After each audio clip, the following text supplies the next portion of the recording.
a feat of engineering must unfold to get the cargo off the ships and onto the nation's store shelves.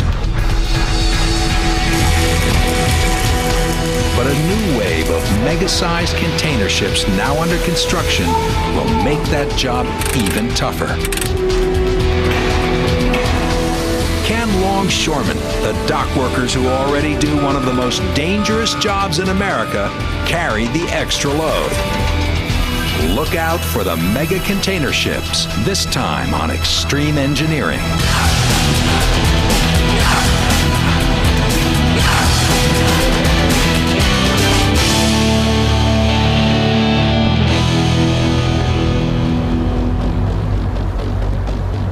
It's 2 p.m. on a Monday afternoon, and the Hanjin, Washington is 3 miles west of Long Beach, California.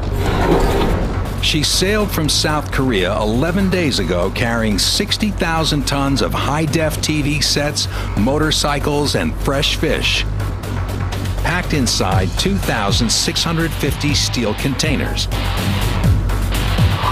each one the size of a city bus. She's average size for a container ship, almost a quarter-mile long, 140 feet wide, and drawing 39 feet below the waterline. For the captain and crew, the long voyage is nearly over. But the toughest part looms ahead. They've got to park this monster at a pier inside the port of Long Beach. To do that, the captain needs expert help. He needs Vic Schisler. Okay, I'm ready to go.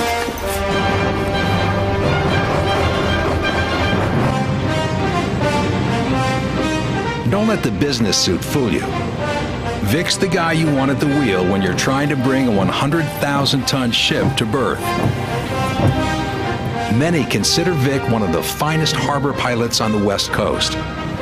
It's important to have a pilot on board because the captain knows his ship very well. He knows the ocean very well. He does not know the Port of Long Beach. I bring the local knowledge that I've accumulated in the last 35 years. But to pilot the Hanjin, Washington, Vic first has to get himself on board. Good afternoon, Captain. We're departing the breakwater now, headed out for your ship. We request a heavy line for a pilot bag when the boat comes alongside, please. The massive container ship is doing 12 knots, and she won't stop just for Vic, but she will at least slow down. And also, we request about 6 or 7 knots speed for boarding today, please. Boarding speed at 6-7 knots. Max 6-7 knots. Thank you.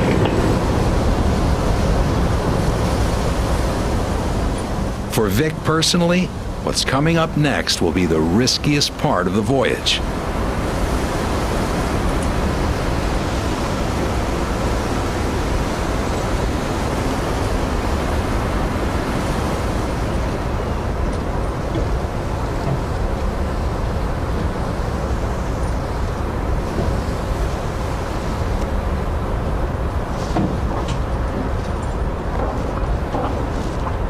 Wearing leather dress shoes doesn't make the climbing easier.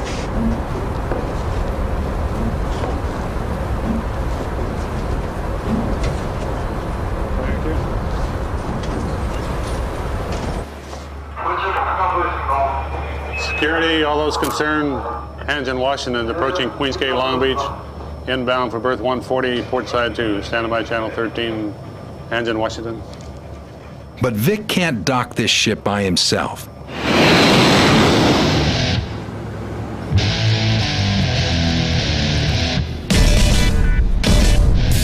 He needs help from the new marshal in town, the Marshal Foss. The most powerful tractor tugboat on the entire West Coast. Just 98 feet long, she packs a screaming 6,250 horsepower in her twin engines. Captain Mark Walsh can turn her on a dime.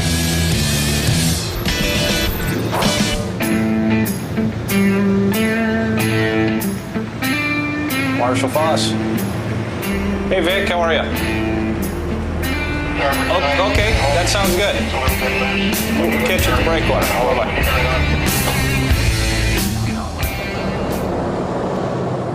The stern is the hardest part of the ship to maneuver, so that's where Vic wants Mark to attach his tow line.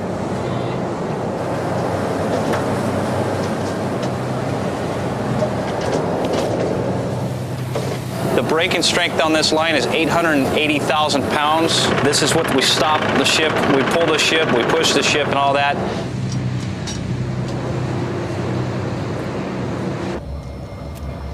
Now, Vic is ready to maneuver the big ship.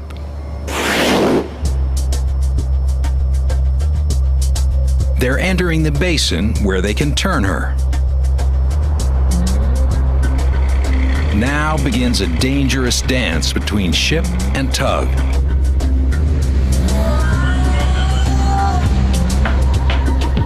Vic's got just 100 feet of elbow room to rotate the ship 220 degrees.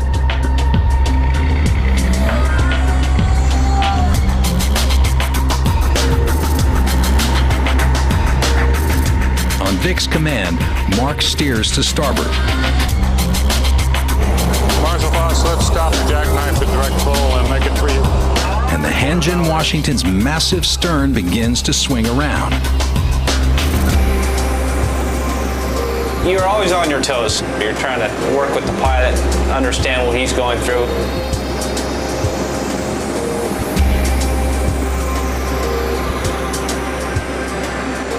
Vic uses a small engine in the bow to help propel the ship around. Marshal, go to 45 now. He's almost completed the turn, but the trickiest part still lies ahead. He must guide the ship backwards to parallel park behind another Hanjin Company vessel already tied up.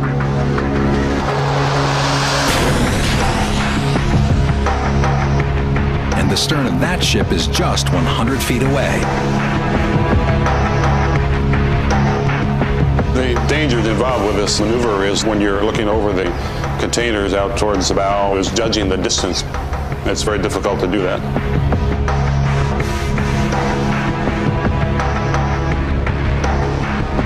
He's making judgments based on markings on the dock.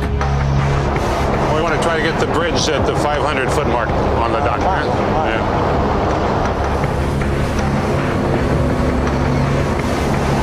Marshal, push dead slow, stern to port.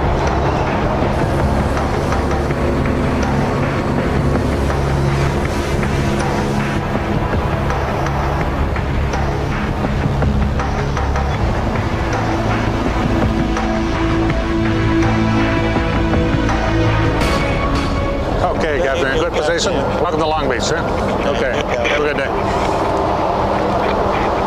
The job done. Everybody's happy, no noise. But one day soon, Vic's job is going to get much harder because the ships are getting bigger.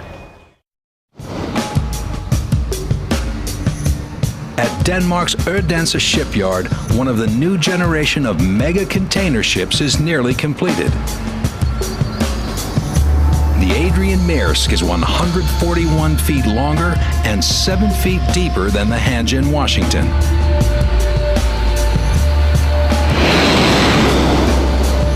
More important, she can carry an extra 650 containers.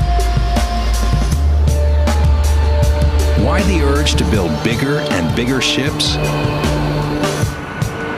Simple economics.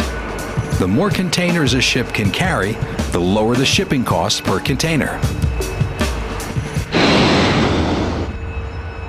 Which is why, in the adjacent dry dock, workers have begun to construct her sister ship.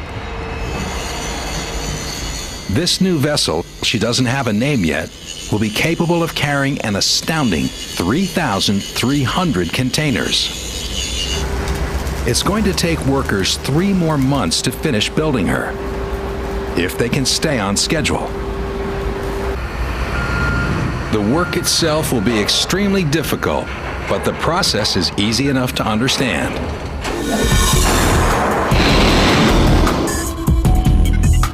Building a ship is a rather simple process. We just have to bring in some 12,000 steel plates, clean them, and cut them into some 120,000 pieces and weld them together. Step 1, steel. Lots of it. Enough to cover 8 football fields. Machines do a lot of the work here, like moving the plates to the work shed, where they ride on rollers to get cleaned. Step 2, cut the steel into pre-designed shapes.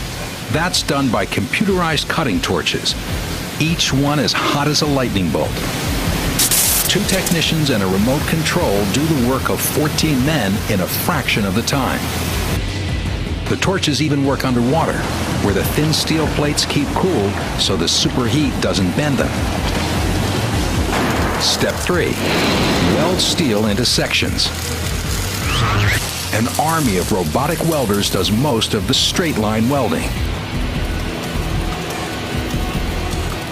But the more intricate work must still be done by hand.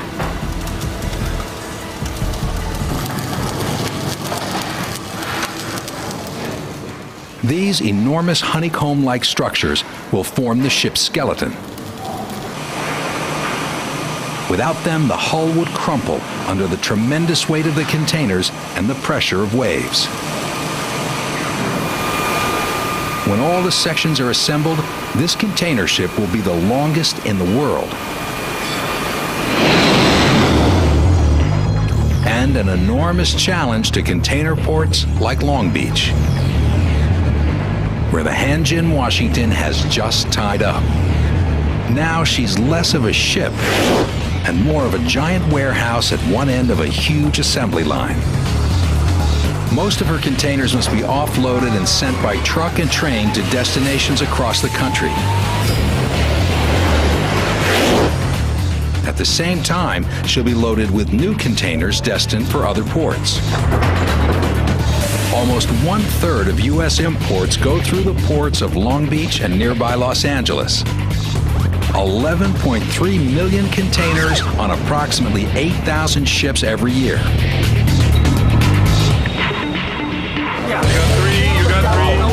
A delay here can mean hospitals run out of supplies and supermarkets have empty shelves. And will cost the shipping company $7,500 an hour. Even worse, the shipper might lose its customers if it doesn't deliver their cargo on time. So the work goes on around the clock. But first, somebody has to set the whole process in motion. Right now, that somebody is Erin Pearson, superintendent of the first shift. Okay, that's everything? She's got a tremendous task to tackle. Steve, you copy Steve? I didn't copy that. Where are you? In less than 2 hours, she has to pull together paperwork for hundreds of containers coming off the ship and going back on. We don't have, okay. Oh, shoot. And assemble a crew of 100 longshoremen and crane operators. Okay, I had 4 originally. One's going to the other ship, and the H's are going to the ground. The big challenge right now, getting everyone out there and started by 6 o'clock. And then, okay. You gonna have a cup?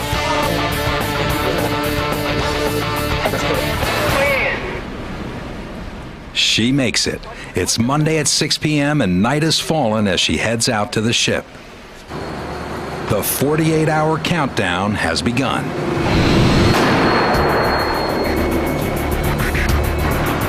That's how long the Hanjin Company allows for unloading and reloading a vessel the size of the Washington. For the ship to leave on time, Erin's crew will have to move 1,000 containers during their shift. And it's the crane operators who'll be under the greatest pressure. Years ago, cargo came in sacks and crates. Longshoremen carried them on their backs.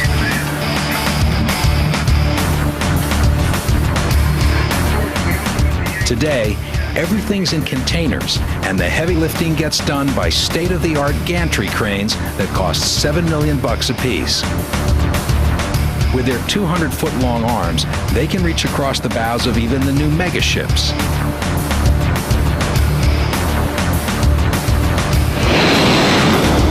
The cranes grab onto containers with hooks that weigh 11 tons.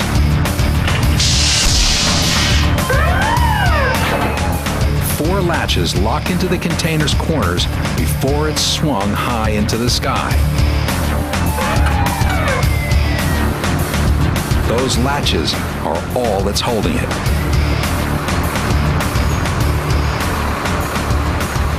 We're moving a lot of heavy cargo. Things could fall. As you can see, it's a large operation, so you have to take all the safety precautions necessary. To hit her target, Erin needs her 3 cranes to each move 30 containers an hour. That's one every 2 minutes. But tonight, things are falling behind schedule. We got kind of a slow start tonight. Hopefully by the end of the night, we'll be closer to about 28 moves per hour, which would be a decent start for us. And we'll monitor it as we go. As tough as Erin's job is now, it's only going to get tougher when the megaships arrive. She'll have to monitor even more cranes and more people. To carry more cargo, the new megaships will need more power. In Denmark, they're working on the crankshaft for the new ship's diesel engine, which will deliver a staggering 93,000 horsepower. Weighing 2,100 tons when fully assembled, it will be the world's largest ship engine. So big, it had to be made in 3 sections. Today, they're preparing the crankshaft to receive the engine block. The liquid sealant should ensure an airtight fit. They're going to need a powerful crane to do the lifting.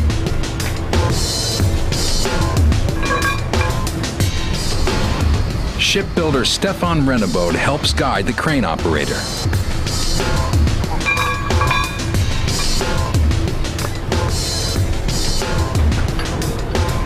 "375 feet up in the crane cabin, operator Kjeld Madsen gets the word to go.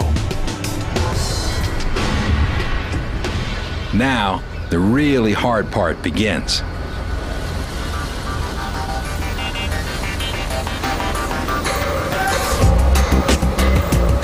The 2 sections have to fit together with the precision of a Swiss watch. Hundreds of pre-drilled bolt holes need to line up perfectly.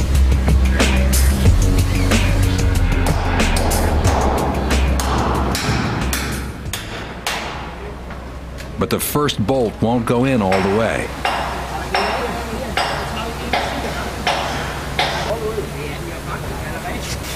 The holes aren't matching up properly.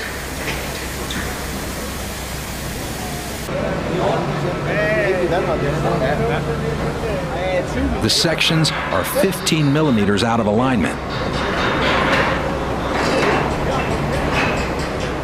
They're going to have to try to shift the engine block. We try to move it up again, and then we start from the middle, go out. We have a little problem on the middle of it. Det skal være talje på. Holder! Vi sætter en talje på over på den anden side, så giver vi lige besked om, hvor meget vi trækker. Hvor meget kan det have her? 1 millimeter more. Hvad sker der med håndtaget? 1 millimeter more. 1 millimeter more. Ja, så sætter jeg jo lidt farligt på at se håndtaget. After an hour, they're ready to try again. This time, the bolts go through. They have just 6 more days to install the rest of the engine.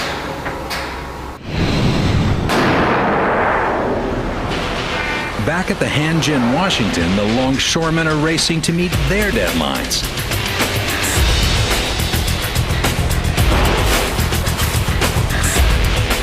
The container yard is filling up as Jeff O'Donnell, superintendent of the day shift, begins his rounds. Yeah, go ahead. Yeah, Jeff, on our afternoon, just getting into those. On a day like today, we've probably got close to 1,000 containers that are going to be going into the yard. As you're putting stuff into the yard, we're also loading containers back, creating more space. It goes hand in hand. It's a big chess game. We've got a lot of players involved with the chess game trying to make it happen, so it gets crazy. On the ship's main deck, Jeff and his ship boss, Eric, go over the day's schedule. Containers must be loaded and unloaded in proper sequence. If too many containers get taken off one side of the ship, she could become unbalanced and even roll over. It's Eric's job to make sure that crane operators get it right. Eli, you wanted to stack a 3-high? And that no one gets hurt by flying containers. And 100-ton hatch covers slamming shut.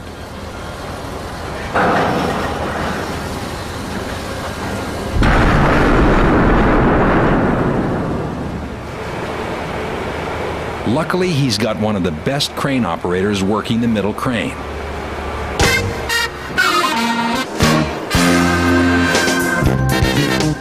James Moses, a 34-year veteran. James makes it look easy to lift a 29-ton container out of the hold, swing it off the ship, and place it on the back of a truck 140 feet below. That's why they pay crane operators the big bucks, up to $200,000 a year. This is my container, and the object of this game is for me to land it, to operate it. It's swinging. If the load is here, I have to come here for it to be stable. If it's over here and I'm back here, it's going to swing. So we're constantly up here jumping around to get over the load to land. Now let's do it for real.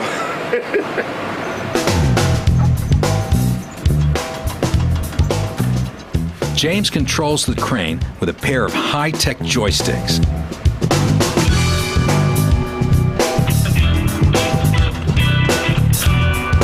I drop them all by eye with depth perception and a little coordination, a good signal man on the ground. Sometimes we lose them, they fall overboard, and sometimes it can be $1 million worth of computer parts. You just don't want to do that.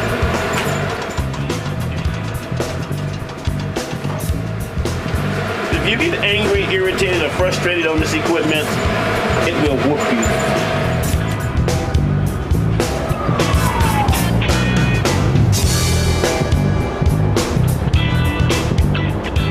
When the new mega ships come in, James is going to need every bit of his patience and skill.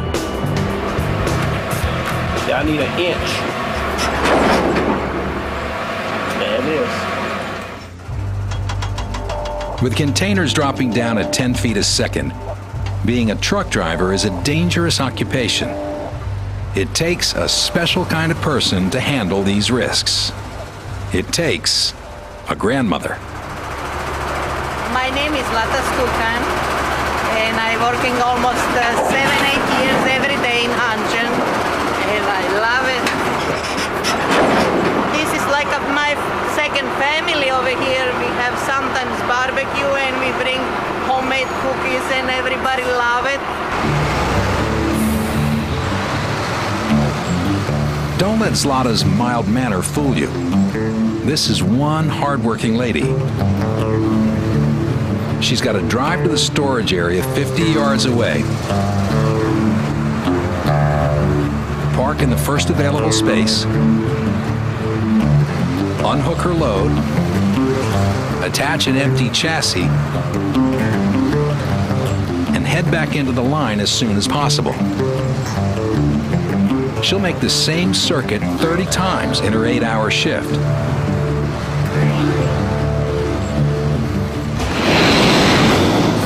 It'll take a total of 24 trucks, not all of them driven by grandmothers, to unload and reload the Hanjin, Washington. All containers come first to the storage yard, which can hold up to 8,000 of them. About half will leave by truck for destinations across America. The other half will go on railroad trains that depart nightly. And right now, Rail Superintendent Tony Castaneda has a big problem. It's going to be a nightmare. Shouldn't be saying that. It's going to be a challenge.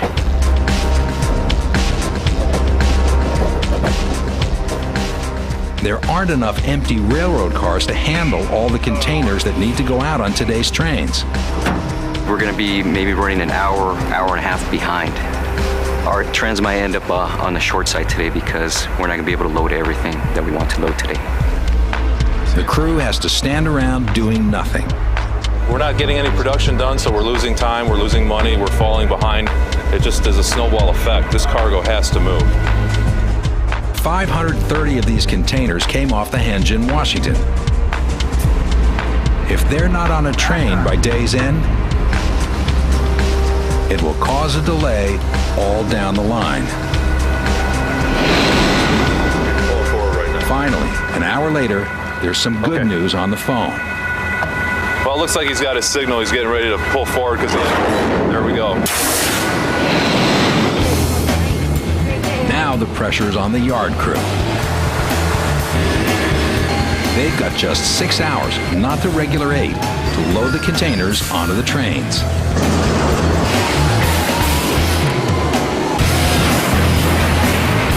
That means it's time for the Rocky Quintana Show.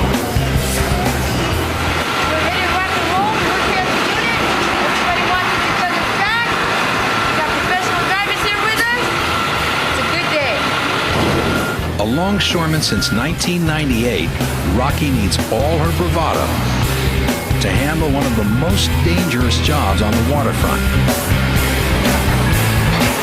To secure the top containers to the bottom ones, she has to insert a locking mechanism at each corner. We have to go from car to car, jumping up and down on the rails, so you have to be in pretty good shape to do this job.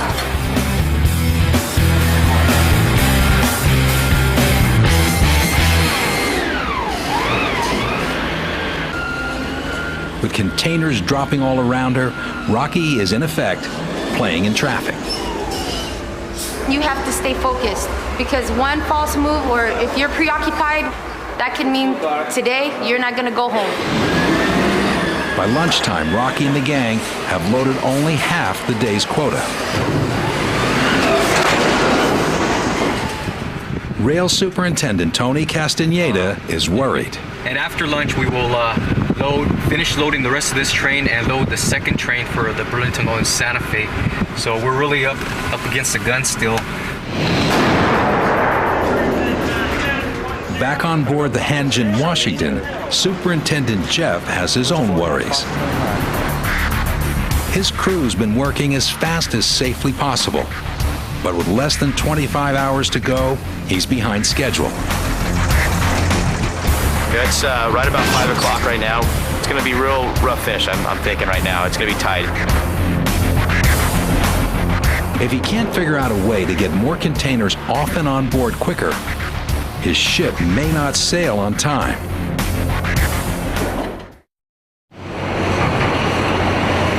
Meanwhile, at the Odense shipyard, work on the new megaship has reached a critical stage. They must attach the bulb-shaped structure to the ship's bow, where it will reduce the impact of oncoming waves.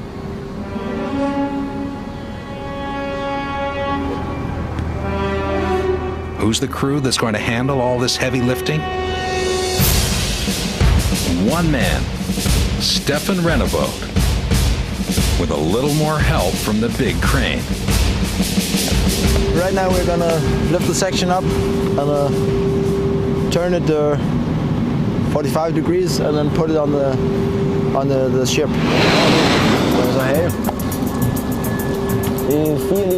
Stefan radios to Kjeld high up in the big crane to start lifting.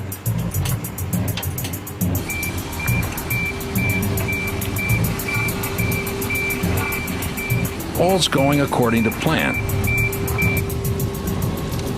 Until Stefan notices something wrong. The welders forgot to cut off 2 extra steel beams.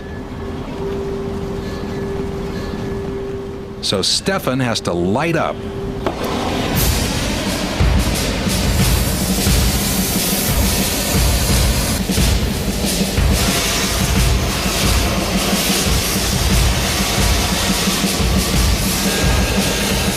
That's tons of steel dangling over his head. He's got a lot of trust in the crane operator.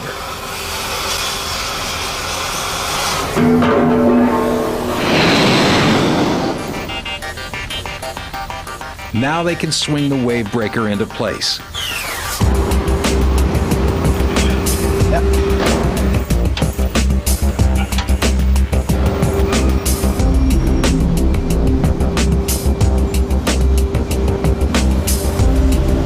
And the pieces can finally be welded together. It's the enormous size and scale of these ships that makes them so difficult to build and such a problem for ports like Long Beach. To accommodate the new vessels, it's not enough to just buy some new cranes.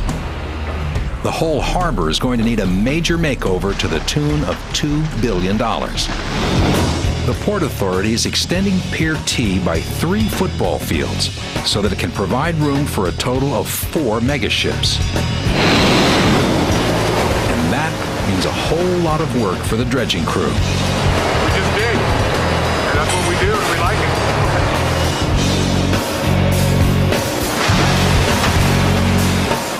Dredge foreman Curtis Sands and his crew have to dig up hundreds of thousands of tons of mud and sand to deepen the channel to 55 feet.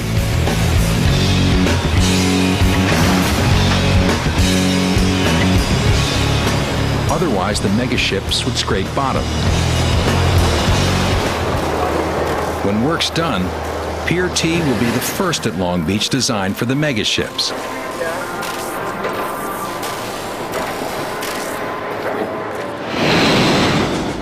Those ships will send more containers to the rail yard, which already has its hands full.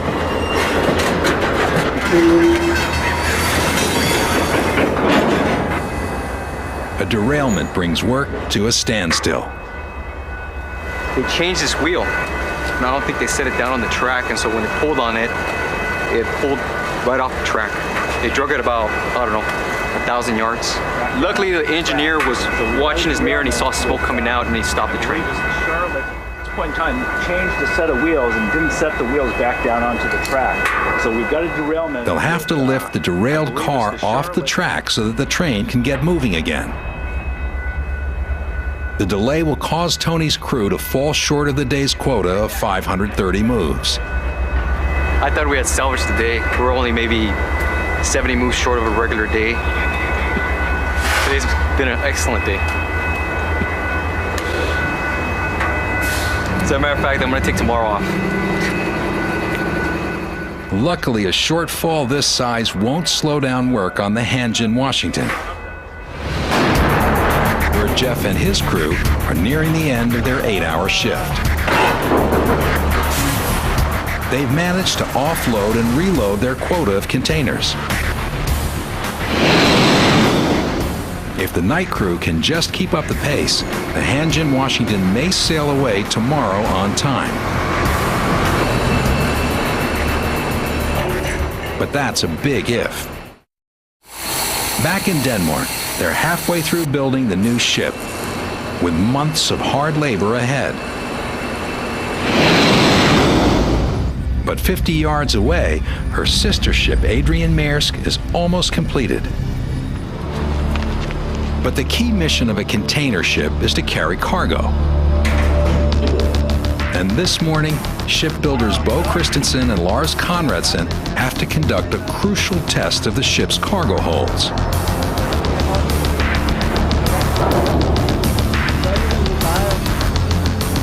The yellow cage they're riding in is the test device. It's built to the exact dimensions of a standard 40-foot container. The crane operator maneuvers the test cage so it slides into one of the pairs of rails that line the walls of the 77-foot deep cargo hold.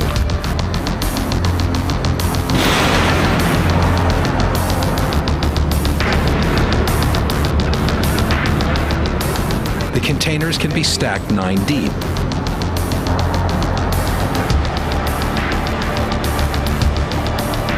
Bo and Lars will check the fit between rails and container.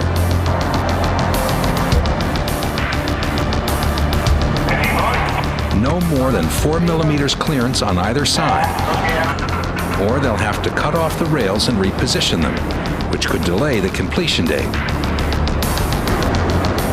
They also measure the distance between the rail and the reference point on the container. Anything between 39 and 27 millimeters is fine. Have you got the right measurement?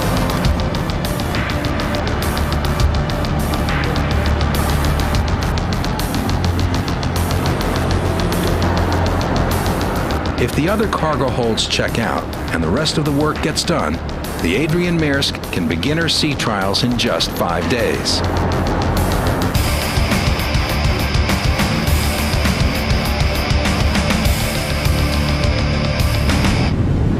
But to reach the sea, they'll first have to maneuver the ship out of the tiny harbor, and that's going to be extremely difficult. Back at Long Beach, with time running out, work on the Hanjin Washington has fallen seriously behind schedule. Jeff, the day superintendent, is going to have his hands full trying to finish on time. It's not going good.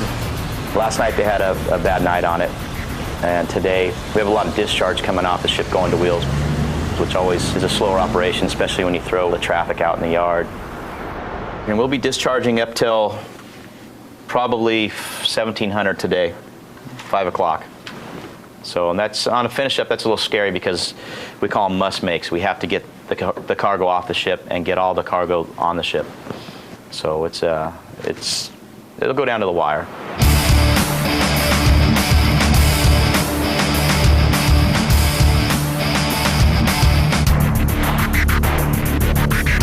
Out on the dock, Jeff and Eric have come up with a plan.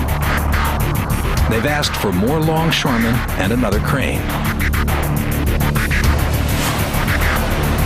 Now Jeff thinks he'll have a fighting chance to meet the schedule. Back in Denmark, the Adrian Maersk is getting ready to depart for her sea trials.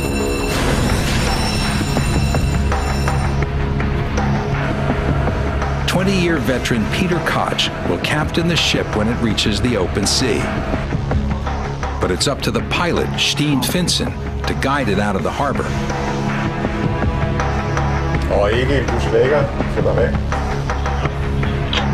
The challenge here is that it's an enormous, huge ship, and the way we have to take it out is very bended and it's very narrow, and we have some limitations with wind and current. The harbor is too shallow to start the propeller, so the ship will be moved out by tugboats.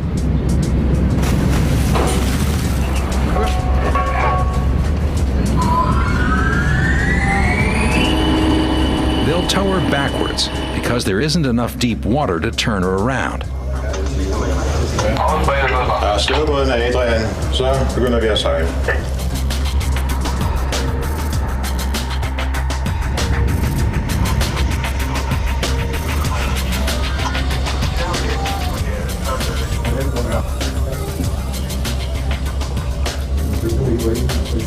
The first hour passes without incident. 30 grader styrbord. 30 styrbord. 30 styrbord. But the toughest part of the trip lies straight ahead. To reach open water, the pilot will have to slide the mammoth ship through the harbor's narrow entrance. It's about 100 meters wide, and the ship is 43 meters wide. So we'll have about 20 meters, 30 meters on the sides. And as if that weren't difficult enough, they'll also have to wait for the tides to be just right. If the current is coming in with a level about 1 knot, it's almost impossible to get out because it is working against the turn we have to do. Yeah, Finally, the pilot says it's time to go. As the tugs rev up their engines, Captain Koch has his concerns. It'll be nice when this is over and then can start to breathe more freely. The tugs are doing just 3 knots. Even sped up 300 times, the enormous ship takes 15 seconds to go by.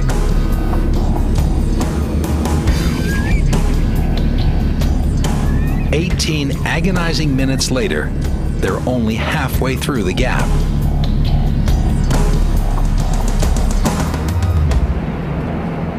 Finally, looking back over the ship's bow, the captain can see the harbor recede. They're through. If everything else goes well, the Adrian Maersk will begin calling at container ports around the world in just a few weeks.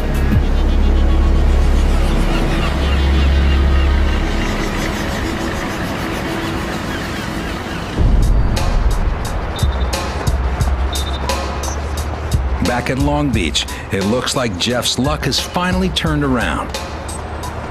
It's now 18:30 on Wednesday night, and we're finished. The last couple hours actually went really smooth. Cargo operations done and lashing approved by the chief mate, so we're good to go. That's it. All completed.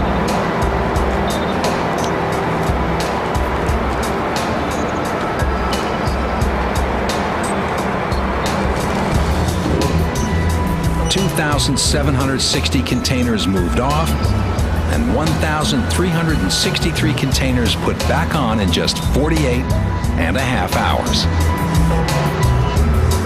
But the numbers are going to keep growing. By the year 2010, most